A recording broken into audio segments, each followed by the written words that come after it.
Aqui no Rádio Revista Cidade, são 8 horas e 37 minutos. Estamos trazendo aqui o produtor de vídeo, o jornalista Sérgio Azevedo, para falar do documentário Time de Fábrica. Eu assisti o comentário. Muito interessante. É um documentário que fala sobre aquele famoso jogo na década de 50 entre o Carlos Renault e o glorioso Botafogo de Futebol e Regatas, que na época era base da seleção brasileira, com Zagallo, Garrincha. O Zagallo não estava. Ah, não estava nessa? Não, ele entrou no ano seguinte, eu acho. Bom dia, Sérgio. Bom dia. Tudo bem? Tudo bom, é só para... Você lembra de alguns jogadores? Claro, você não estava lá e nem nasceu naquela época, mas sim. Você saberia dizer qual era o time do Botafogo naquele jogo? Escalação, não? Quero primeiro, dar bom dia novamente a todos os ouvintes. Se fala muito, Garrincha, Nilton Santos, o Didi, Quarentinha. Então, eu acho que só nesses jogadores já dá pra ver que era a meia seleção brasileira daquela época, de 58. Sim.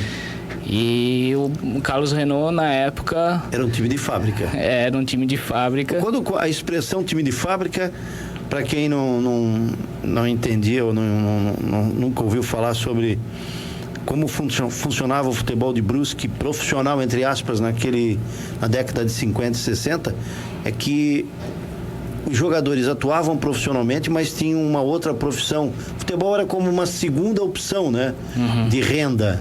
Então eles não treinavam normalmente como se tem hoje, treino em 2 turnos, outra preparação. Agora, no Rio de Janeiro e São Paulo, os grandes centros do Brasil, já se tinha isso, já se levava o trabalho desse jogador, era profissional do futebol. Sim. E quando se trouxe o Botafogo para jogar aqui, foi um, digamos assim, um acontecimento. Imagina, um jogo que terminou 5-5 com o Carlos Renault vencendo o primeiro tempo por 4-1. No início do segundo tempo já fez o quinto. E aí faltou agora... perna, talvez, preparo físico, por isso time de fábrica. Porque até eu vi no trailer, talvez?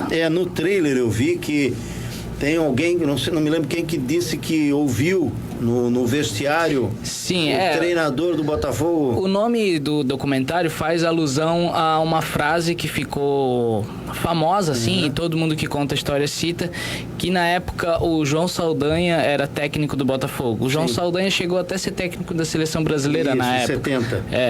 E foi retirado pela ditadura militar. Isso, ele era envolvido com o comunismo, parece, e tal. Ele era de esquerda, né? Sim. Extremamente. E aí ele grita no vestiário, parece que, ou na beira do campo, agora não me recordo. Vocês vão perder para um time de fábrica?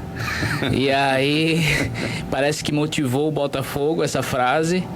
E também talvez um preparo físico, Porque o que a gente ouviu dos personagens é que se treinava bem pouco, Se treinava às vezes 1 hora de corrida ao redor do campo no fim do expediente da fábrica. Mas para aquele jogo eles se prepararam, Se prepararam, convidaram outros jogadores, pegaram alguns jogadores na época que atuavam pelo Paysandu, Seu Julinho Hildebrand, que para nossa graça tá vivo, e bem, É um dos participantes do documentário, traz a experiência dele. Sim, e testemunho. A gente tem a própria bola ainda resistindo ao tempo, a bola do jogo assinada por... E eu fiquei sabendo dessa história através de outros trabalhos que eu me envolvi com personagens que em comum de outros trabalhos e resolvi fazer esse documentário, O documentário tem quanto tempo? Ficou com 71, 72 minutos, mais ou menos. A gente já está com ele finalizado.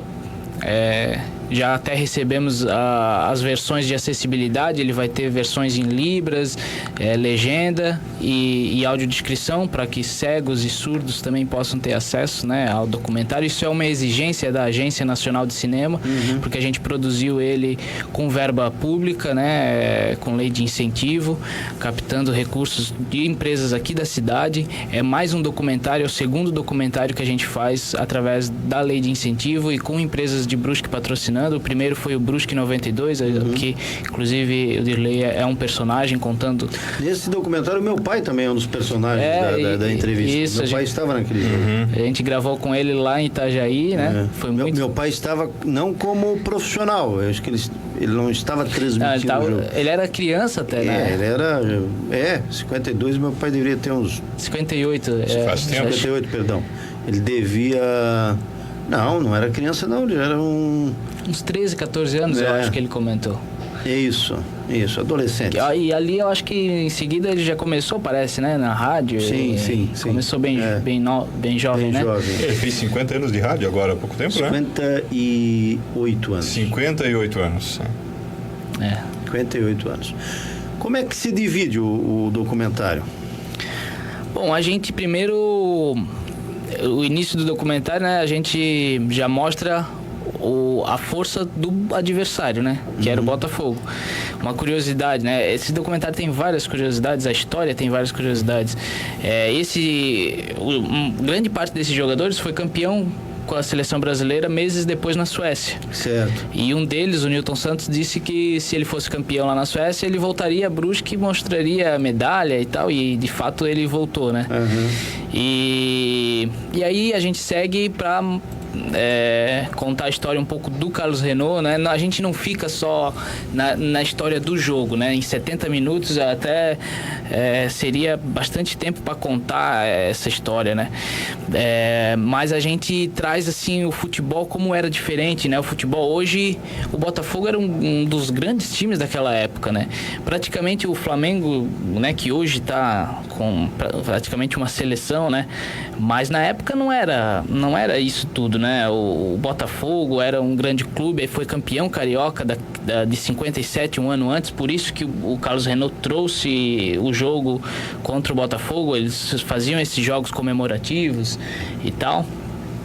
E aí a gente conta a história da rádio também, porque imagina, eu fiquei pensando, o seu Valdir Apel é um personagem também, ele tem uma história, uma crônica muito interessante, porque ele é botafoguense e morador de Brusque desde sempre, né? Aquela que ele sai chorando porque o time tá perdendo. Ele saiu quando tava 5-1 já. No início do segundo tempo. No segundo, quando ele chegou em casa chorando, o pai dele perguntou por que ele tava chorando.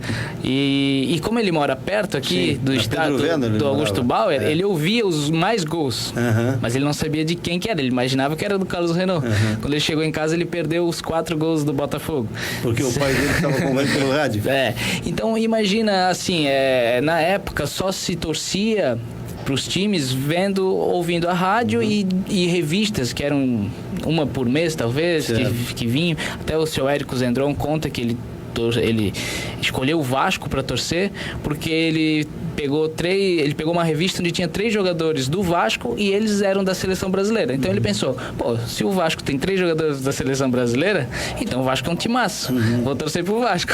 Aí foi assim, era assim que se escolhia, né? Sim. Por isso que em Brusque tem muitos torcedores de times cariocas, né? Sim. Porque é através da rádio e das revistas que vinham, né?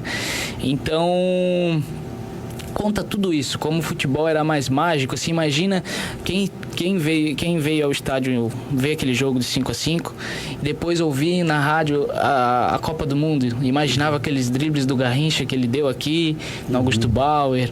Então imagina, o Augusto Bauer foi palco já de grandes jogos, né? Aqui, certamente você ilustra o documentário com imagens.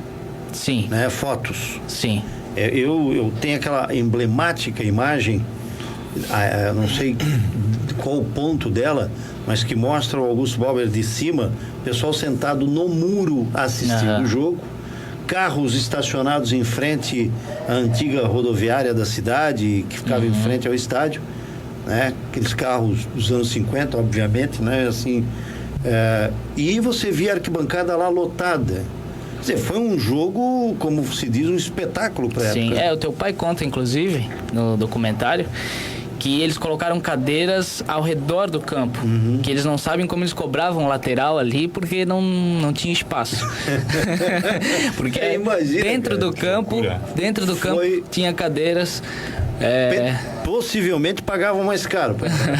Pelos camarotes. E também, se o estádio tivesse capacidade para mais pessoas, teriam entrado mais pessoas também. Parece que pessoas ficaram de fora daquele jogo. Eu acho que foi um jogo maior do que Corinthians e Brusque, sim, na época, né? Ou próximo disso, né? Mas eu tive no jogo Brusque e Joinville, aquele dos 5-4. Certo. Agora, eu fiquei fazendo uma comparação, assim, né? Quase o mesmo número de gols, assim, né? Um jogo desse que fica pra história, né? E o Augusto Bauer aí, embora o Brusque talvez tenha futuramente um novo estádio e tudo mais, mas o Augusto Bauer com certeza tem que ser preservado ou, né, reformado, sim, talvez, tudo, mas tem que ser mantido, né? É um patrimônio, acho que histórico para a cidade. Exatamente, só essa. Imagina quantos outros jogos importantes, até jogos locais, clássicos, Paysandu e Carlos Renault, né? Até vou te dar uma dica, próximo documentário, faça aí dos clássicos de Paysandu e Carlos Renault, aproveita ainda as figuras que estão... eu vou dar uma dica para você, eu me lembro de quando eu era garoto, em 1977, o Paysandu fez um time muito forte, em 77 eu tinha 15 anos.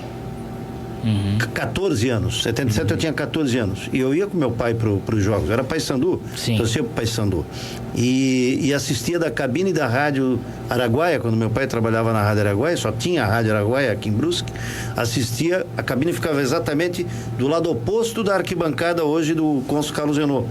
A Guerra de Laranja no clássico, porque eles vendiam laranja no estádio. Aí o pessoal pegava a laranja, a torcida do Carlos Renault ficava à esquerda da arquibancada e a do Paysandu ficava à direita. E você via aquelas laranjas se cruzando como se fossem realmente flechas da idade medieval, assim, que elas eram muito bacana. Já pensou, brigar com laranja? Eles não brigavam com armas letais, eles brigavam com laranja. Era comum a guerra de laranjas dos clássicos. Sim, tem várias coisas interessantes. Parece que eles não usavam o vestiário um do outro, né? O Carlos Renault, o time se trocava aqui no Augusto Bauer e ia a pé. O Paysandu fazia a mesma coisa. Como era próximo, né? Sim, bom, e aí a gente também fala dessa coisa da indústria, né? Mas nesse documentário você já fala do Carlos Renault em relação a clássico com o Paysandu? A gente traz um pouco, né? Porque, como eu falei, não é um documentário só sobre o jogo, né? É um documentário sobre o futebol da época, assim, até a nível nacional, assim, porque eu queria muito usar imagens da Copa do Mundo, trazer esse momento que o Brasil vivia, né? Mas para conseguir imagens legalmente da Copa do Mundo de 58, só com a FIFA, e aí custa muito caro. Né? A gente conseguiu um DVD com... Nem no YouTube? Não... É que, mesmo assim, precisa ter autorização para usar, né? A gente conseguiu um DVD de um jogo entre Paysandu e Carlos Renault no campo do Paysandu, no Consul. Eu acho que deve ser por ali em 60, alguma coisa. Conseguimos. Eu fui entrevistar o seu Sérgio Miller, que é síndico num prédio aqui. Ele estava no jogo e tal. Já participou do Carlos Renault, da diretoria e tal. E no fim da entrevista com ele falou: cara, eu tenho esse DVD aqui, ó. Inclusive eu apareço nele criança, no colo do meu pai. Do clássico. Daí eu falei, não, beleza, eu vou assistir. Quando eu assisti, eram imagens assim... raríssimas. E aí a gente usou bastante dessas imagens, porque não tem imagem do jogo contra o Botafogo. Tem fotos, né? Algumas fotos do seu Érico Zendron, que ele também tem uma curiosidade, que ele ficou no primeiro tempo no gol do Botafogo. Pra tirar fotos do Botafogo, ia fazer gol, né? E o Carlos Renault fez os gols do outro lado. No segundo tempo, ele foi ficar nos gols do... Ele ficou atrás do gol do Carlos Renault, então, imaginando que o Botafogo ia fazer os gols. Isso, imaginando que o Botafogo ia fazer os gols, né? Ele saiu exatamente do outro lado. Do outro lado, o goleiro do Botafogo tomou os gols. Aí no segundo tempo ele foi o contrário. Virou. Só que aí o Botafogo fez gol. Ele não pegou nenhum gol. Pegou um gol. Sério, né? Pegou um gol porque o Carlos Renault fez um gol no segundo tempo. Bacana isso, show de bola. Mas assim, o quanto... já é o meu segundo documentário sobre futebol, mas para mim futebol não é só 11 contra 11 dentro das linhas, né, no campo.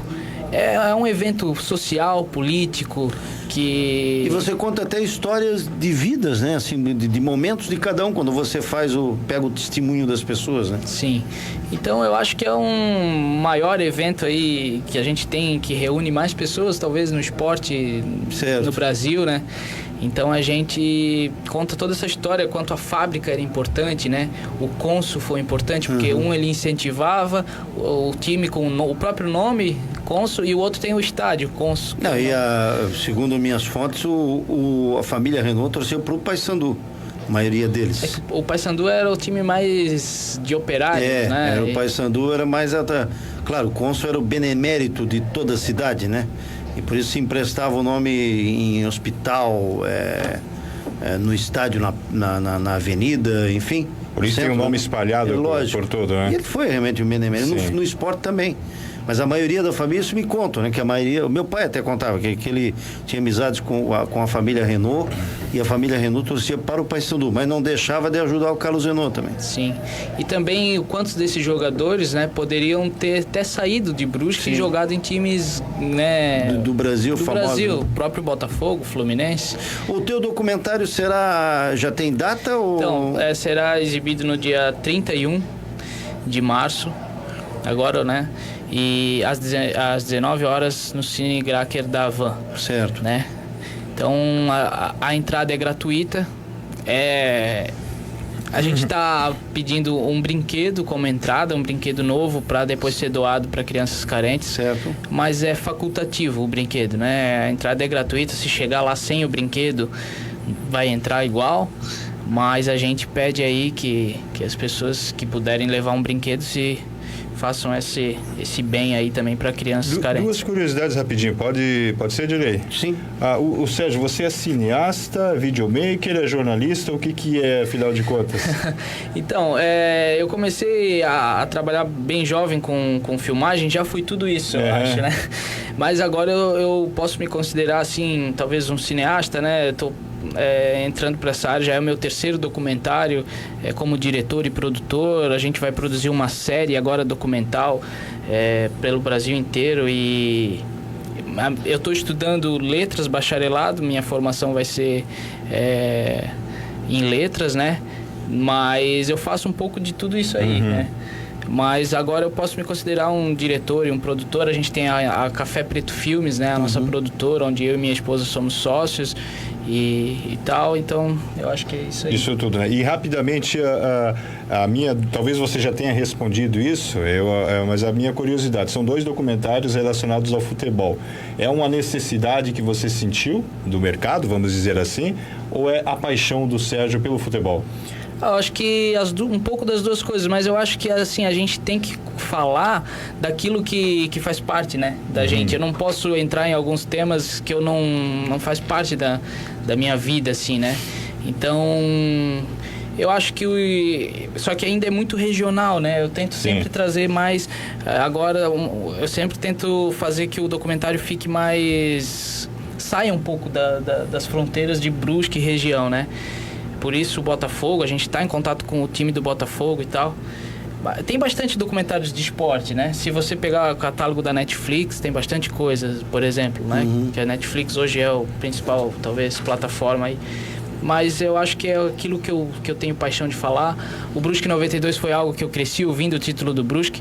Talvez agora tenha mais um, a gente espera. Tomara.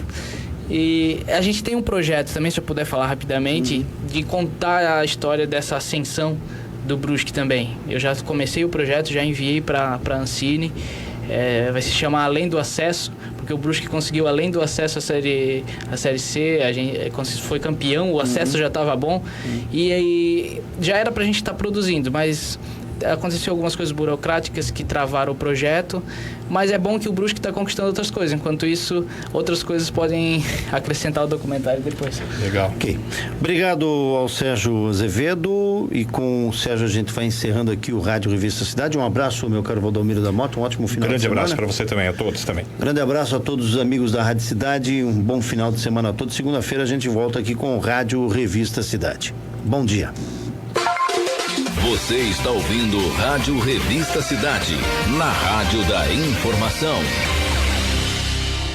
Você está precisando de dinheiro? Quer reformar, construir, comprar matéria-prima ou simplesmente precisa de um capital de giro? Na Profomento tem. E você não precisa deixar cotas e nem pagar taxas adicionais. Créditos de até R$20 mil